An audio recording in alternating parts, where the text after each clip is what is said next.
السلام علیکم ورحمۃ اللہ وبرکاتہ. وعلیکم السلام ورحمۃ اللہ وبرکاتہ. ان الحمد للہ نحمده ونستعینه ونستغفره ونعوذ باللہ من شرور انفسنا ومن سیئات اعمالنا من يهد الله فلا مضل له ومن يضلل فلا هادي له. اشهد ان لا اله الا الله واشهد ان محمدا عبده ورسوله. اما بعد کل نفس ذائقۃ الموت. عزیز سامعین، آج کے اس نادیہ میں میری تقریر کا عنوان ہے موت کا پیغام ہمارے نام. بلا شبہ موت ایک عظیم حادثہ ہے.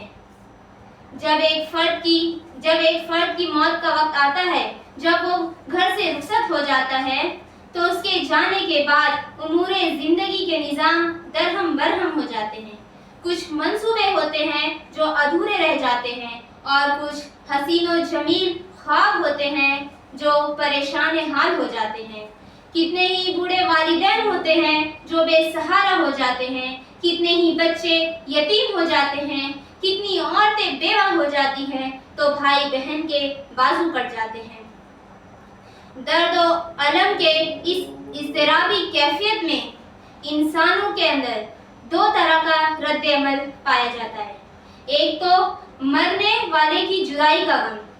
یہ ایک فطری عمل ہے کہ اسلام میں شرعی حدود کے اندر رہتے ہوئے اپنے صدمے اور اپنے غم کا اظہار کرنا نہ تو ممنوع ہے اور نہ ہی غلط ہے. دوسرا یہ کہ مرنے والے کے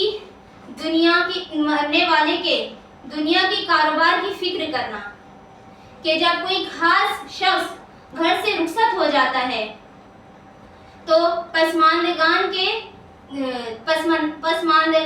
امور زندگی کا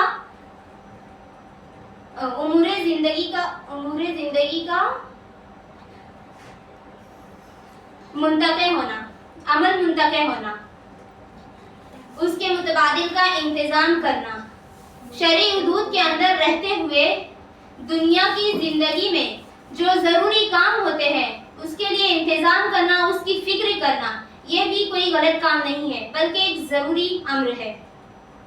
افسوسناک امر یہ ہے کہ اعزاء و اقارب کی موت کا رد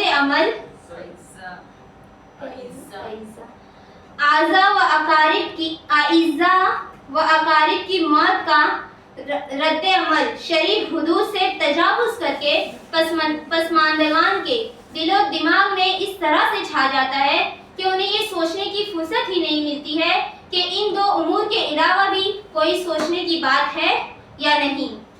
پسماندگان کے لیے تو یہی موت کا اصل پیغام یہی ہوتا ہے کہ آج اس کی تو کل ہماری باری ہے. عزیز سامعین، فرشتہ اجل ہر ایک کے تعاقب میں ہیں. ہمارے گرد و پیش کتنی ہی ایسی مثالیں ہیں کہ اچھے خاصے صحت مند لوگ رات کو اپنے بستر پر سوتے ہیں لیکن انہیں صبح اٹھنے کی مہلت نہیں ملتی. کتنے ہی لوگ حج و عمرہ کے لیے اپنے گھر سے نکلتے ہیں لیکن انہیں واپسی نصیب نہیں ہوتی. کتنے ہی لوگ اپنے کاموں میں مشغول ہوتے ہیں کہ اچانک انہیں دل کا دورہ پڑتا ہے اور سارے کام دھرے کے دھرے رہ جاتے ہیں. عزیز سامعین، زندگی اور موت میں اتنا ہی فرق ہے جتنا کہ آج اور کل میں ہے. پیارے نبی صلی اللہ علیہ وسلم نے اس حقیقت کو بڑے ہی پیارے انداز میں بیان کیا ہے. الیوم عمل ولا حساب وغدا حساب ولا عمل، کہ آج عمل کا دن ہے، حساب کا نہیں، اور کل حساب کا دن ہے، عمل کا نہیں.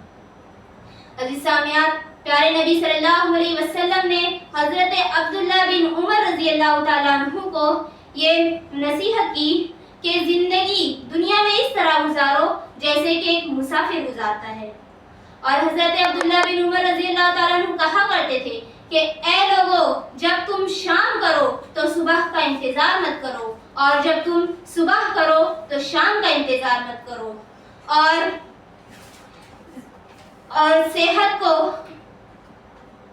بیماری سے پہلے اور زندگی کو موت سے پہلے غنیمت جان لو. عزیز سامعین، پیارے نبی صلی اللہ علیہ وسلم نے فرمایا کہ زندگی دنیا میں اس طرح گزارو جیسا کہ ایک راہ چلتا مسافر گزارتا ہے کہ وہ ایک سائے تلے درخت کے سائے کے نیچے بیٹھ کر سستاتا ہے، پھر اس درخت کو چھوڑ کر اپنے آگے کی منزل کی طرف چل دیتا ہے۔ عزیز سامعین، اس دنیا کی مثال کو سمجھانے کے لیے اس سے بہترین اور کوئی مثال نہیں ہے۔ یہ دنیا فقط ایک سرائے ہے جہاں پر انسان تھوڑی دیر یا زیادہ دیر کے لیے رکتا ہے، پھر اپنے آگے کی منزل کی طرف چل دیتا ہے اور اسے پیچھے چھوڑ دیتا ہے۔ اللہ کے نبی صلی اللہ علیہ وسلم نے فرمایا کہ ہمیں دنیا میں اسی طرح زندگی گزارنی ہے جیسا کہ مسافر گزارتا ہے۔ زندگی جو تو گزرتی جاتی ہے، امیدیں اور خواہشات بڑھتے جاتے ہیں۔ انسان اپنی ترقی، اپنی خواہشات کے حصول کے لیے دنوں رات ایک کر دیتا ہے، 18-20 گھنٹے کاموں میں لگانے لگتا ہے کہ اس کے بالوں میں سفیدی آنے لگتی ہے، پھر بھی وہ یہی سوچتا ہے کہ ابھی تو میں جوان ہوں۔ وقت کی کامیابیوں اور ناکامیوں، خوشیوں اور غمیوں کے نشیب و فراز کے ساتھ زندگی مسلسل چلتے رہتی ہے۔ بڑھاپا موت کے دروازے پر دستک دیتا ہے، لیکن موت سے غافل انسان یہی سوچتا ہے ابھی تو بہت وقت باقی ہے۔ جب فرشتہ اجل سر پر آ کر کھڑا ہو جاتا ہے تو دم واپسی انسان یہ سوچتا ہے کہ 60-70 سال کی زندگی تو پلک جھپکتے ہی ختم ہو گئی۔